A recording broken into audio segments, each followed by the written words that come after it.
건강에 관한 솔직한 담화.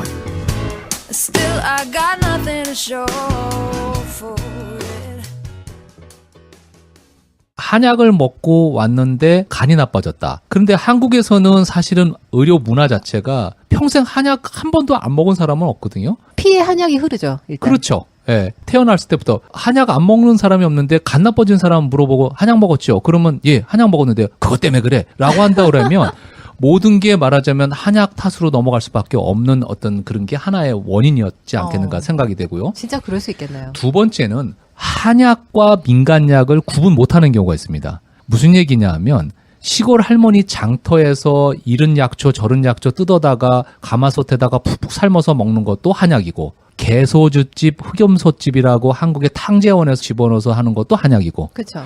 또는 약국과 한약국이 있는데 양약사 분들이 한약을 조제를 해서 약국에서 약을 다려서 나오는 것도 한약이고, 네. 그다음에 한의원에서 나가는 것도 한약이고, 여러 가지 한약이라고 하는 미명하에서 어디서 먹은 한약이라고 하는 거는 물어보지 않습니다. 네. 그리고 하다못해 사 먹는 보리차도 한약이잖아요. 그렇죠. 모 회사에서 나오는 프로덕트, 그래서 십전대보탕 또는 녹용즙 뭐 이런 것들도 다 한약입니다. 네. 그렇다고 그러면 제대로 한의학적인 사고방식으로 진찰을 해서 나오는 그런 과정 속에 그러한 처방 속에서 내가 약을 먹고 치료했느냐라고 하면 전체 비율에서 몇 프로가 되겠습니까? 아주 드문 경우도 많고요. 대부분의 경우에는 물론 한의원에서 약을 먹었는데도 내가 뭐 안 좋아졌다라고 하면 죄송한 얘기지만 한국에서도 뭐 어디 병원 가갖고 수술했는데 부작용 나서 사람이 죽었다 그러면 그 사람 죽었으니까 절대 병원 가서 수술하지 마라고 한다면 그게 말이 되지 않지 않습니까? 네. 마찬가지로 물론 의료적인 어떤 문제는 조금씩은 있지만은 예를 들어서 흑염소집, 개소즙집 또는 시골 할머니, 그다음에 마구제비기로 뭐 풀 뜯어서 먹은 것도 한약이라고 그러면 이런 부분에 있어서는 한번 정리가 되어야 되지 않겠는가. 네. 이제 그런 생각이 됩니다. 네. 그리고 실제로 간염이라던가 간경화라던가 그것을 잘 고칠 수 있는 한약도 많잖아요.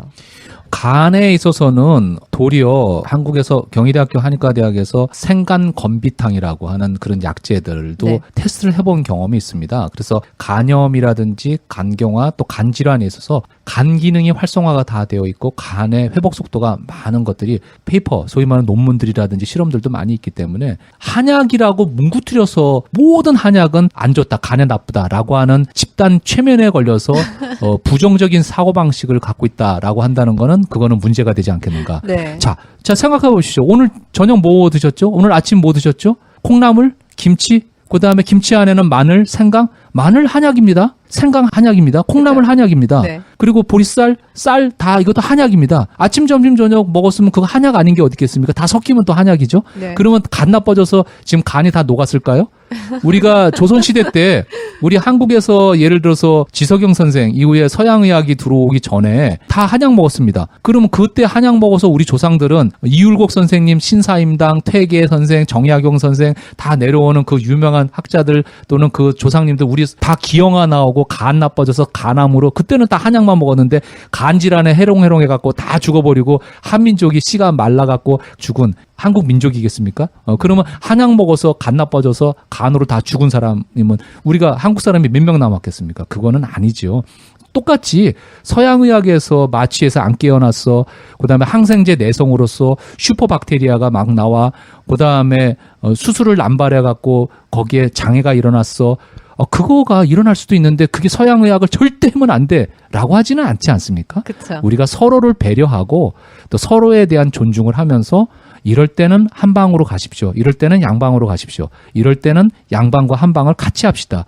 우리가 환자를 위해서 다시 말씀드리지만은 검은 고양이든 흰 고양이든 쥐만 잘 잡으면 되고 검은 고양이, 흰 고양이. 양의사다 한의사다 싸우지 말고 환자를 위해서 진정으로 치료하는 폭넓은 의사가 됐으면 하는 바람입니다. 네. 박 선생님은 어떠세요? 한약 먹으면 간 나빠진다. 어떤 음식을 먹던 간에 부담을 주고요. 그나마 음식은 이제 간에 부담이 덜 가겠죠. 그 대신 간이 회복되는 속도가 좀 빠르고요. 예, 그래서 모든 입으로 들어가는 거는 간에 부담이 된다고 알고 있습니다. 뭐 우리 타이레놀 있잖아요. 타이레놀. 자주 먹잖아요. 두통 많으니까. 그 간에 되게 안 좋잖아요. 그렇게 따지면. 제가 미국에 잠시 있는 동안에 깜짝 놀랐던 거는 네. 여기에 있는 미국 사람들이 뭔가를 잠깐만 먹고 있더라고요. 그리고 조그만 플라스틱 통에 갖고 다니면서 물 먹고 살짝 사 먹는데 저는 맛있는 캔디인 줄 알았어요. 네. 그리고 소위 말하는 부엌에 가니까 뭐 병들이 꽉빡하게 쌓여있는데 거기서 꺼내서 뭔가를 먹는 드라마 같은 것도 많이 봤고요. 그런데 네. 저게 뭔가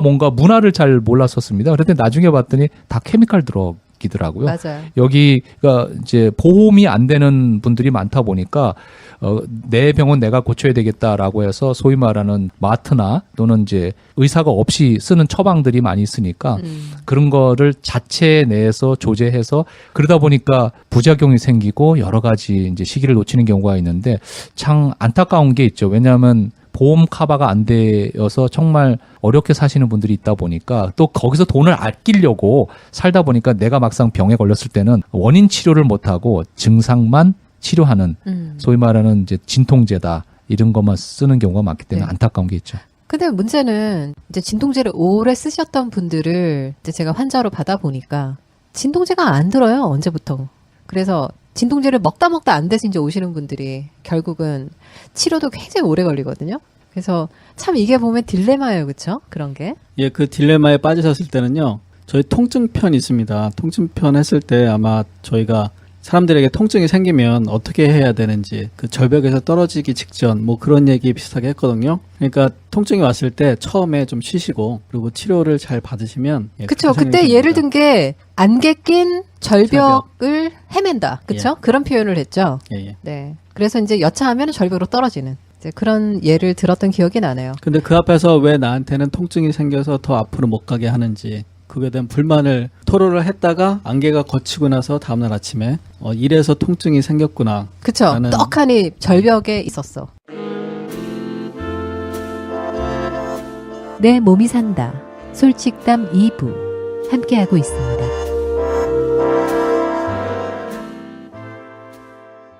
그리고 보통 이 한의학에서는 양생, 그리고 평소에 이런 섭생, 이런 거 참 중요하다고 우리가 환자분들에게도 많이 강조하는데, 고 원장님께서는 평소에 그런 섭생, 좀 어떤 식으로 환자분들에게 조언하시나요? 아마 다들 내가 존재하기 전에는 우리 부모님이 계시지 않았겠습니까? 그렇죠. 우리 건강을 제일 많이 챙겨주신 분이 누구겠습니까? 뭐 부모님이죠. 그 중에서도 어머니시죠? 네. 자, 우리가 밥상머리, 밥에서 우리 어머니가 하시는 얘기가 뭐라고 그러셨을까요? 천천히 꼭꼭 씹어 먹어라. 그렇습니다. 우리 어머니가 항상 체할 것 같다. 꼭꼭 씹어서 천천히 먹어라. 그게 건강의 첫 번째 스타트가 아니겠는가 이렇게 생각이 됩니다. 네. 왜 그러냐 하면 우리가 그 비만에 관계되는 것도 그렇고 모든 질병은 우리가 바쁜 세상에서 빨리 먹어요. 그다음에 저작을 하지 않습니다. 저작이라는 건 쉽지 않는다는 거죠. 그래서 우리가 거친 음식을 저작을 통해서 침을 충분하게 적셔서 뇌 안에 충분하게 인지를 시킨다고 그러면 위장 안에서도 그 음식물을 받아들일 수가 있고 준비가 되어 있고 충분한 저작을 통해서 내려오는 음식은 소화가 잘 될 거고요. 그렇죠. 그것이 결국은 내 몸에 충분한 양분이 되지 않겠는가 이렇게 생각이 됩니다. 네. 이 부분에 있어서는 또 우리가 다이어트 문제하고도 연관이 되는데 대개 보면 요즘 현대인들이 비만인 분들이 대부분의 경우에 보면 찬물 먹고요. 빨리 드시고요. 쉽지 않는 분들이 많습니다. 그렇죠. 여러분들 아마 지금 식사하시면서 젓가락으로 또는 숟가락으로 음식이 들어가거나 했을 때 몇 번 씹고 생킨다고 생각하십니까? 보통 한 3번? 그렇죠. 그래서 제가 아까 어머님의 건강 교육을 생각하면서 50번 씹으면 소화가 잘 되고 네. 100번 씹으면 보약 먹는 거고 200번 씹으면 산삼 드시는 겁니다. 라고 말씀을 드립니다. 근데 그게 입안에 있을 수 있나요? 100번, 200번이? 그렇죠. 그래서 50번을 한번 시도를 해보십시오. 50번을 시도를 해보면 아마 입안에 침이 걸쭉하게 음식과 섞이면서 줄줄 흘릴 정도가 되시는 분들은 그만큼 건강하게 침이 나왔다는 거죠. 그런데 네. 연세가 드시는 분들일수록 치아가 다 빠져나가거나 틀니를 하시거나 네. 또는 그러시죠. 얘 침이 마른다, 침이 안 나온다라고 하는 분들도 많거든요. 그쵸. 그만큼 이제 호르몬의 밸런스도 그렇고 모든 우리가 한방에서는 이제 그 체액 결국은 진액이 자꾸만 부족하다고 볼 수 있는데 그런 분들일수록 이제 위장도 병이 오고 모든 병이 거기서부터 시작이 됩니다. 그러니까 마찬가지로 우리가 젊었을 때부터 이 저작을 충분하게 한다는 거는 모든 건강의 기본인 거고 그 다음에 그 저작을 하면서 혀 안에서 그 음식의 맛을 느끼면서 뇌 안에 인지를 시켜줘야 되는데 인지를 안 시키고 먹게 되면 항상 부족한 것 같고 항상 많이 먹어야 됩니다. 비만의 원인이 여러 가지 원인이 있지만 내가 빨리 먹느냐 또는 내가 뇌 안에 인지를 시킬 정도로 충분하게 저작을 해서 먹느냐 이 부분에 있어서도 한번 생각해 볼 필요가 있지 않겠는가 생각을 해서 글쎄 뭐 특별하게 제가 뭐 챙겨서 먹는 것보다도 컬러 푸드라고 그랬죠. 네. 봄에는 봄나물, 여름에는 여름채소, 가을에는 가을 과일. 뭐 요즘 봄, 여름, 가을, 겨울이 다 뒤바뀌어서 나오기도 하지만 그쵸? 이왕이면 늘 사시사철 네. 계절에 과일들이 있어요. 네, 예. 그래서 무지개 음식이라고 그랬죠. 네. 레인보우 푸드. 그래서 음. 빨간색 토마토, 노란색 피망고추, 뭐 바나나. 아니면 뭐 가지. 그래서 빨주, 노초, 파남보로 한번 장을 보러 가셔서 네. 음식을 초이스해서 그걸로 샐러드로 드신다든지 또는 드시게 되면 뭐 많이 알려진 사실이지만 슈퍼푸드라고 그러죠. 그다음에 또 제가 좋아하는 게 베리 종류죠. 베리가 발음이 좀 그렇습니다만 네, 베리 네, 좋습니다. 베리. 무슨 베리, 스트로베리, 뭐 블랙베리, 무슨 베리, 블루베리, 뭐 식품 영양학자들이 뭐 계속 나와서 소위 말하는 항산화 물질들이 많이 있기 때문에 뭐 좋고 천연 바이라민들이 많이 있는 걸로 알려져 있지 않습니까? 그래서 그런 종류들을 같이 우리가 무지개 음식으로 드신다면 많이 좀 도움이 되지 않겠는가 그렇게 생각해서 뭐 제가 특별하게 건강을 유지하는 거는 오래 씹으려고 노력하고요. 제철에 난 거 먹으려고 하고 이왕이면 칼라푸드를 먹는 방법 이런 거를 하고 있고 그것이 이제 건강을 유지하는 비결이 아니겠는가 그렇게 생각이 네. 됩니다. 또 한 가지 건강에 대해서 또 말씀드리고 싶은 거는 발효에 관계되는 겁니다. 삭힌 거죠. 그런데 우리나라는요. 전 세계에서 어느 나라보다도 강력한 발효 음식의 최고봉에 있는 나라입니다. 그렇죠. 자, 여러분들 한번 지금 각자 나라에서 또는 여러분들 사시는 주변에서 과연 발효된 게 뭔가를 한번 보십시오. 아마 서양 쪽에서는 치즈 또는 뭐 베이컨 또는 스페인 쪽에서 보니까 무슨 하몽도 있고 모르겠습니다. 이게 다 건조해서 발효해 갖고 나온 건지는 네. 잘 모르겠습니다만 발효 음식들 또는 뭐 여러 가지가 있는데 발효된 것치고 다 냄새가 좀 고약한 것도 많이 있거든요. 그렇죠. 그 약간 요구르트 좀, 뭐 네. 이런 것들이요. 약간 구린 향이. 예, 구린 향이 나죠. 그런데 현대 그 미생물학이나 아니면 식품한 분들 이렇게 보면 프로바이오틱, 소위 그 유산균 제제들이 많이 들어있는 거로 알아서 진짜 한국에서는 최근에 유산균 전쟁이 벌어질 정도로 유산균 제품들이 많이 팔리고 또 그것에 대한 연구들이 많이 있거든요. 실제로 몸에 좋은가요? 유산균? 근데 제가 그쪽을 전공한 건 아니지만 상식적으로 이제 들리는 얘기로는 종자가 다르다는 거죠. 동물성에서 나오는 유산균하고 네. 식물성에서 나오는 유산균하고 유산균의 생명력이 차이가 있다고 하는 어떻게 차이가 있나요? 겁니다. 요구르트를 우리가 유산균 그러면 생각을 하고 많이 얘기하지만은 위를 지나면서 위산을 거치면서 요구르트에서 나오는 그 유산균은 다 사멸되고 장까지 도달하기가 쉽지 않다고 그럽니다. 네. 그래서 그거를 캡슐 요구르트라고 그래서 코팅을 해갖고 장까지 도달하려고 애를 쓰는 그런 기법들도 뭐 개발을 하고 많이 하고 있습니다만은 혹자들은 사실은 동물성 유제품에서 나오는 유산균보다는 김치 유산균이 가장 강력하다고 그럽니다. 오. 그래서 장까지 도달해서 우리가 유산균의 어떤 활성화를 시키기 위해서는 우리가 김치 유산균하고 요구르트 유산균, 소위 말하는 유제품에서 나오는 유산균하고는 차원이 다르다고 그러거든요. 네. 그리고 우리가 소위 말하는 청국장, 또 물론 일본 사람들은 낫또를 먹지 않습니까? 네. 낫또 유산균이 또 장까지 도달하는 거. 또 그다음에 우리는 옛날부터 각장, 고추장, 된장, 그다음에 뭐 다 삭히고 하다못해 새우젓, 젓갈 종류들도 동물성이지만 다 어떻게 보면 발효를 시켰고 냉장고가 없다 보니까 발효를 시켜서 나오는 음식들을 많이 먹었거든요. 냉장고가 생기면서 우리 한국의 음식 문화가 바뀌고 발효 음식이 조금 덜 먹다 보니까 질병의 종류라든지 발생군들이 변하지 않았겠는가. 그리고 비만율도 많이 올라가고. 맞습니다. 그래서 우리가 한 번쯤 그 냉장고 문화로 인해서 생긴 신선한 썩지 않는 거 보관은 좋을런지 모르지만은 우리가 그걸로 인해서 발효된 거를 좀 전통 음식을 덜 먹음으로 인해서 우리의 장 상태.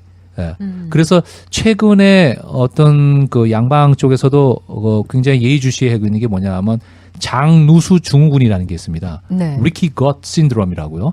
그래서 장 안에 촘촘히 장의 환경이 굉장히 좋아야 되는데 여러분들 아시다시피 모든 면역 체계의 7, 80%가 장하고 연관이 많이 있거든요. 그렇죠. 그렇다고 그러면 우리가 질병을 치료하는데 포커스를 한 번쯤은 장을 생각해 보지 않을 수가 없기 때문에 이 미생물학적인 거, 특히 이런 유산균, 프로바이오틱, 그다음에 발효에 관계되는 거, 네. 이런 것들을 우리가 한번 짚어 넘어가야 되고, 그 중에 대표적인 게 우리 한국의 김치 아니겠는가. 네. 근데 이제 뭐 감히 말씀드리기가 좀 그렇습니다만은 김치가 짜고 맵다. 그 왜 짜냐면 옛날에는 사실은 염장을 해갖고 보관하는 것도 있지만은 자린고비라 그래서 어떻게 뭐 소금을 많이 쳐놓으면 네. 오래 먹고 조금만 먹고. 먹으니까라고도 네. 하시지만은, 그래서 제가 말씀드리고 싶은 거는 안 짜고 안 맵게 백김치, 좋잖아요. 안 백김치. 짜고 안 맵게 동치미 우거지라고 네. 한다고 그러면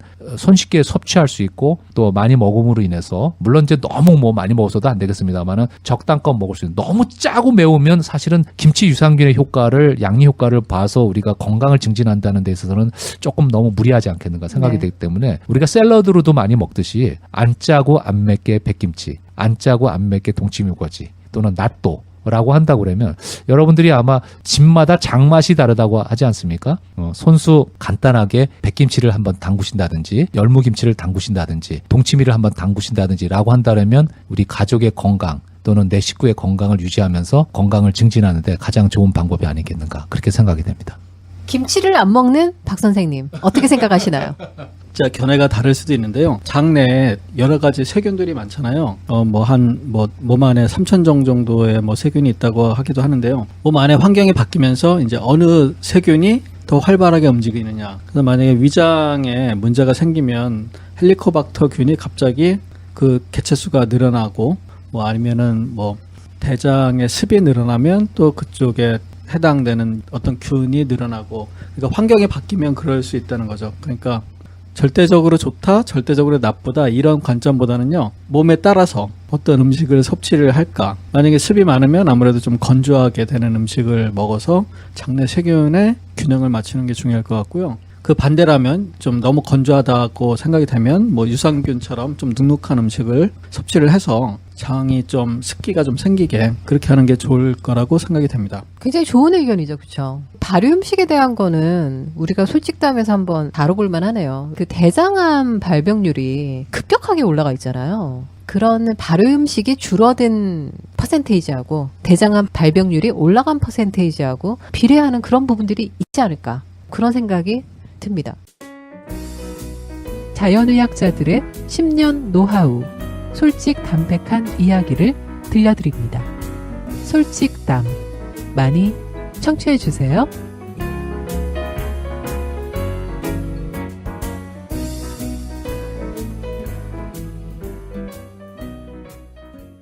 이런 한의사가 되고 싶으셨나요? 혹시 다른 거 하고 싶은 생각 없으셨나요? 글쎄, 저는 아마 한의사가 아니었으면 다른 방법, 사실은 이제 저는 이렇게 고 원장님 뵈면 과학자, 발명가 이런 쪽도 잘하셨을 것 같아요.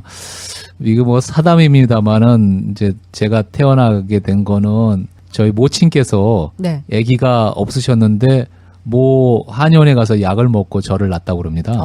그게 이제 결혼하셔갖고 6년 동안 아기가 네. 없었는데, 그래서 한약을 먹고 나시는 바람에 저를 낳았다고 그랬는데, 이제 그 얘기를 어렸을 때 들어오니까, 이제 여러분들도 다 아시다시피, 이게 내가 왜 태어났나? 또 죽음이란 건 뭐냐? 석가모니가 그런 걸 해서 불교에 나왔던 그런 얘기들이 많이 있듯이, 조금 이제 철이 들기 시작하면 그런 고민들을 하지 않겠습니까? 그쵸. 마찬가지로 미래에는 어떻게 살 건가 이렇게 했는데, 어렸을 때부터 부모님이 너는 한약을 먹고 났다라고 하니까, 그 한약이 뭔데? 또 한의학이 뭔데? 라고 하는 게 또 동기부여가 됐고, 내가 그러면 한약이 아니었으면 내가 안 태어났겠구나라고 생각하니까 의미부여를 하고, 그러면 나를 태어나게끔 하는 한의학을 공부를 해야 되겠구나라고 네. 하다 보니까 이렇게 오늘 한의사가 된 것 같습니다. 강력한 그 모티브인데요, 정말. 네, 그렇게 되신 거군요. 한약의 정기를 이어받아 태어나신 고 원장님. 우리 청취자분들도 상당히 그 건강에 대한 기본적인 지식도 많으시고, 그리고 뭔가 자연스럽게 내 몸을 잘 관리할 수 있는 이런 방법을 위해서 이제 많은 이런 방송도 찾아 들으시면서 시간을 이제 투자하시는 분들이 많더라고요. 그래서 어떻게 보면은 이 정보의 홍수 시대에서 또 그런 의미에서 저희가 좀 가이드가 될 수 있는 지식을 좀 많이 나눠드려야 되겠다. 그런 내 몸이 산다 방송입니다. 제 얘기를 해서 한의학 공부를 하게 된 또 계기가 돼서 사담을 말씀드렸습니다만은 진짜 50여 년 전에 저희 어머님도 불임 때문에 고생을 많이 하셔서 또 하나의 또 계기가 됐지만은 의외로 요즘 그 한국에서는 출생 문제, 그다음에 인구 문제 그렇죠. 또는 이런 것들, 그다음에 인구 절벽. 예, 인구 예. 절벽 문제. 예전보다는 달리 결혼 연령대가 굉장히 여러분들 매스컴을 통해서 많이 알으셨겠지만은 늦게 결혼하시는 분들이 많거든요. 여성분도 마찬가지, 그렇죠. 남성분도. 그러다 보니까 아이들이 잘 안 생기거나 유산이 되거나 또는 불임이 되는 그 사례들이 많이 있고, 더군다나 늦게 결혼했는데 그렇게 해서 결혼했는데도 아기가 잘 안 생겨갖고 50여 년 전에 우리 어머님과 같은 경우였지만은, 그래서 이런 불임 사업에 있어서 국가에서도 지금 정책을 책정해서 많이 도움을 주고 있고, 난임 사업이라고 그래서 한의학이 참여를 해서 지금 한국에서 한의사협회에서도 그렇고 지역 한의사협회에서도 그렇고 제가 소속돼 있던 그룹에서도 국가적인 지원과 또는 여러 가지 노력으로 인해서 우리 어머니가 한약을 먹고 저를 낳았지만은 아마 결혼해갖고 아기가 안 생기는 분들도 정말 큰 고민이시고요. 굉장히 어려움이 많으신 걸로 알고 있거든요. 물론 시험관 아기다, 또 여러 가지 또 현대과학적으로 또 혜택을 보셔서 또 귀여운 아이들이 태어나는 경우도 있지만은, 근데 현대과학 의학의 힘을 빌려서 음. 이제 그런 치료를 하는 경우 비용이 또 만만치 않더라고요. 그래서 처음에 비용이 만만치 않아서 시험관 아기를 시도하는 면에 있어서 이제 한국에서도 많이 이제 그런 절차 문제, 비용적인 문제가 많이 있었는데, 그 비용을 국가에서 부담을 해서 네. 예전보다는 많이 부담 혜택이 없이 좀 혜택이 있군요. 예, 그렇고 1차 시도, 2차 시도, 3차 시도를 하면서 계속 비용이 드는 게 아니라 1차 시도에서 안 되면 2차 시도 때는 부담 없이 디스카운트도 해주는 네. 그런 프로그램이 있는 걸 같고요. 거기에 더불어 아까 말씀드린 한의학적으로 한방으로 침을 맞거나 또 한약을 써서 아이가 임신이 되는, 한의사라고 그러면 누구든지 많이 처방도 쓸 수 있는 일반적인 처방이고 또 치료 방법들도 많이 있기 때문에 시험관 아기도 해봤다, 또 뭐도 해봤다, 그런데 실패했다라고 하지만은 한의학적으로 또 임신을 시도해보는 방법도 한번 추천해드리고 싶습니다.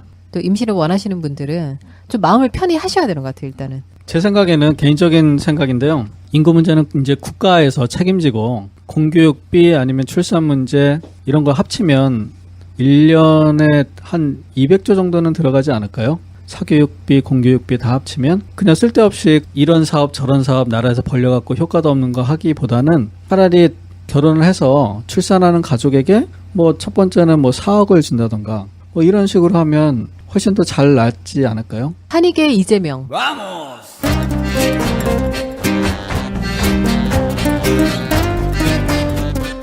3부의 이야기는 3부에서 계속됩니다.